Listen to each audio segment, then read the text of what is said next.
प्रधानमन्त्रीले बोलाएको ठाउँमा नगएर किन बोलाएको कोठामा भन्दै हलुका जवाफ दिँदै हाम्रो हर्क दाजु जनताको समस्या र गर्न सकिने तत्कालका काम के छ बुझेर आउनु भन्दा किन त्यसरी विरोध मात्र हो?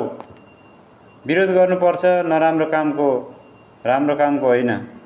तपाईले गर्दा मेरो जिल्लाबाट जितेर आउनुहुने ध्रुव राई ज्यूलाई कस्तो भएको होला? हलुका नलिनु, जनताले तपाईलाई यतिकै पत्याएको पनि होइन। हरेक दुःख गरेर त्यहाँ पुग्नु भएको छ। जनताको माग लिएर जानु भनेको अर्को चुनावमा पनि रहनु हो।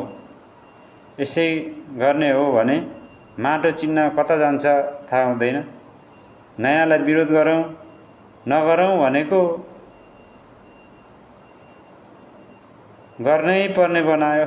तपाईको यो तालले गर्दा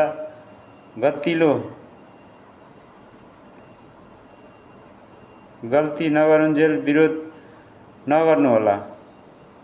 हर्क साम्पाङ ज्यू भाइ।